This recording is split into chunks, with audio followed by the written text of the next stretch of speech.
since the third energy incident. Dr. Kirk's research on third energy has been taken over by a government agency, and massive research has begun at a base somewhere in the Midwest. However, in the pursuit of immediate results, they failed to take the necessary precautions, and once again, an accident has occurred. This time, the entire research base, military institution, and a small town close by have disappeared. In their place, there now lies a jungle from another time.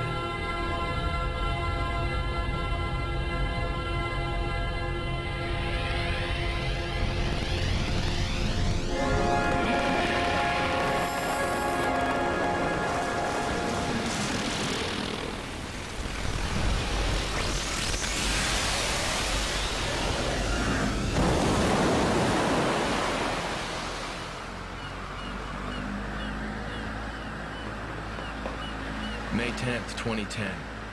I'm about to step through a gate into another time. Or maybe it's another world. I'm being sent in with other members of TRAD. Our mission? To rescue 100 survivors and collect data on the Third Energy Project. Hey Sarge, where do you want this? Did you organize the transmission on this GPS? There's something wrong. Hey. Huh?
Welcome back to another Gaming Memories video.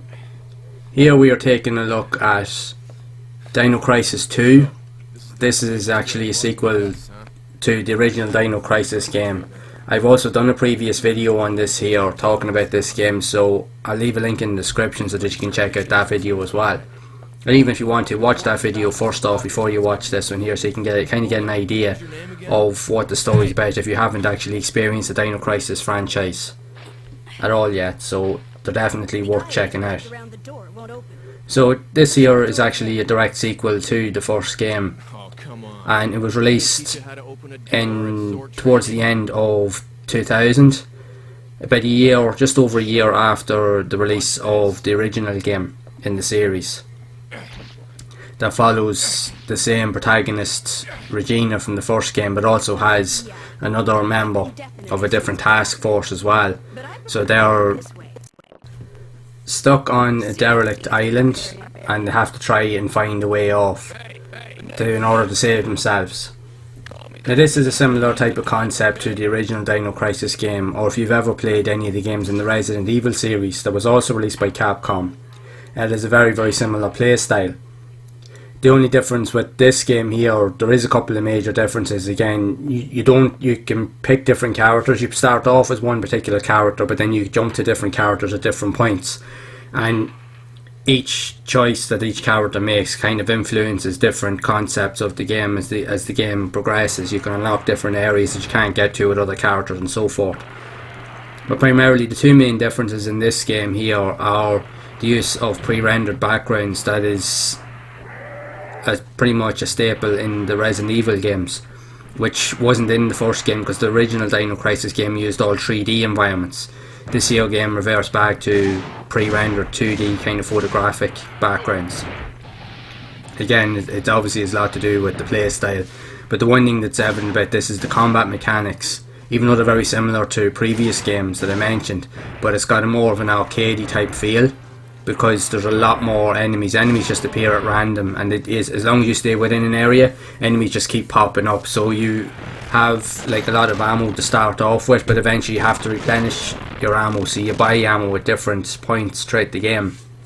And as you can see, you have a points counter, so the more combos and the more damage you do to certain enemies within a specific time frame will determine how many points you get after that confrontation.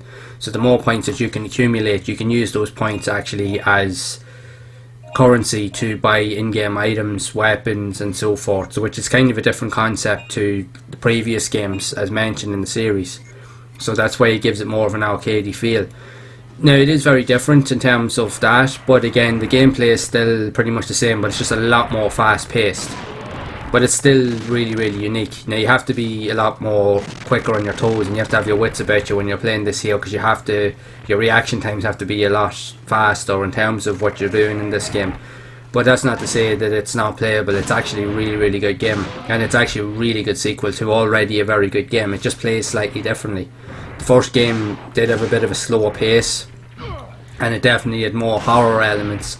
This here is definitely more action focused, because there's a lot more going on, and because it's so action orientated, it doesn't leave you with a lot of time to really feel as kind of fearful or as scared in certain moments. Yes, there is horror elements in it, but it's not as evident because the fact is of the frantic nature of the game, because it's so chaotic at times, where there's just enemies just constantly bombarding you that you don't even have time to really think. You just react and then just move on to the next point. That's pretty much the premise of it as well. Now you will have to revisit certain areas at different points, because obviously you won't be able to get through them first off, but you'll get to that point later on in the game once you've accumulated enough equipment and keys and so forth as you're playing through the game. But it's definitely a really good concept all the same. So the story pretty much takes place not too long in the near future, roughly about a year after the events of the first game, and it just kind of continues on that kind of premise of the story, and you kind of understand it as you go through the game. And if you have played these games, you'll understand these here actually are really good games. Both of the Dino Crisis games are actually fantastic games. Definitely the original two. Now there was a third game that was released later on the original Xbox, but again that is a completely different game, and it doesn't even really tie into the franchise at all. It's more of a futuristic sci-fi type game, just with the Dino Crisis kind of name on it, but it didn't really get received all that well. And to be honest, I did actually kind of play it, but I got bored of it straight away, because like, no, it doesn't feel anything like these original games, because these were better games in my opinion. But again, this here would have been using the pre-rendered backgrounds, which to be honest are my favourite style of games, say apart from like say racing games.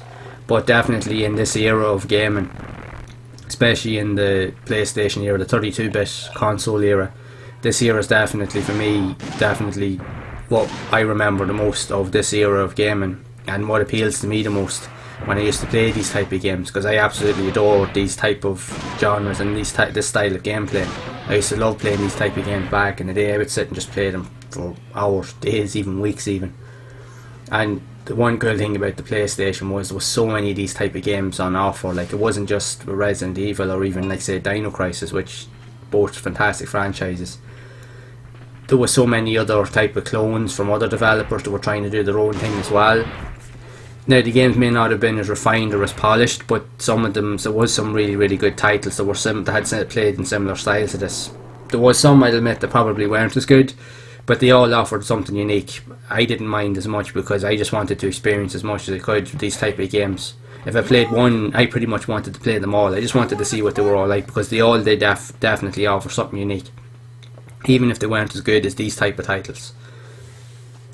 So Capcom have kind of made it clear that they are looking to maybe look further into maybe remastering or remaking the Dino Crisis franchise. It's definitely a franchise that definitely needs to be re-explored, because as like Resident Evil, which they have been doing, Dino Crisis is definitely calling out for some sort of remaster or remake, because it is such a unique franchise. And again, with this original style, instead of actually having zombies, you actually have dinosaurs, and because of the frantic pace, especially this second game, it actually works really well. Even though it plays a lot faster in its play style compared to the first game, it actually does work. So it does, because the mechanics and everything is much more fluent and a lot faster. You can react a lot quicker. Even with these old school type tank controls, it actually works really, really well, and it definitely makes for a good game. And this game did get very well received back in the day when it was released, and it was one of the best games of that year on the PlayStation 1, actually on any console at that point when it was released. It's a really, really good game. So I definitely and highly recommend that you actually play it if you haven't done so already. Even if you haven't played the original game, I highly recommend that you go and check that out. And even also make sure to check out the previous video I've done. Again, I'll leave a link in the description so that you can check it out, because they are a fantastic set of games that are worth exploring. Whether you're new to this style of game, whether you're new to the Dino Crisis franchise, or even if you want to re-explore them and relive those memories, definitely go for it. I can't recommend highly enough that these games really need to be explored again, because they really, really are that good, in my opinion, and they're definitely my favourite style of game. And I know that there's a lot of other people out there that would agree with me with that as well, that they love these type of games too, so definitely go for it. I highly recommend it, because even for its time, the gameplay was fantastic. It was very fluent, very fast paced. The graphics were actually excellent, even on the pre-rendered backgrounds, were very, very and highly detailed for its time. And it still holds well even today, in my opinion. It still plays really well, and it's definitely one of the best, or one of the better style of pre-rendered background games that you can play. This really is a fantastic quality game, as is the first game. So I can't stress enough that you need to actually experience it at least once and see what you think of it for yourself.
And again, as in with the first game, you also see the dramatic return of the T-Rex that actually does hunt you down consistently throughout the game as well. So that definitely adds the whole fear element to it, because like when you look at it, you can see the size of this thing as well, like, and graphically, even for this time period, the graphics on the characters, even the enemy type of characters, is really, really good, and it definitely adds to the quality, the style and the feel of the game. and it really does definitely put the chills up you. When you see something that big coming at you, it's definitely going to make you panic, for sure. It really is. So if you want that adrenaline rush with that fear element, definitely give this game a go, for sure.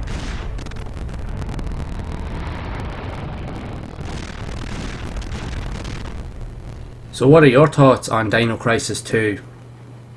Or even just in the series in general, if you played either of this or the first game? Did you own it back in the day? Did you play it? And if so, what are your thoughts of it? Did you enjoy it? Make sure to let me know down in the comments. So if you have enjoyed this video, make sure to leave a like. Also be sure to subscribe to the channel and hit that bell icon to be updated whenever I release future videos, and it does greatly help me to create more videos and to further increase engagement with these videos and on my channel. And I'll also be exploring classic games like this here, and even playing other games I never got to play back in the day on the PlayStation, and sharing my experiences with all of you. So as always, keep playing those classic games and enjoying them, and make sure to keep those gaming memories alive.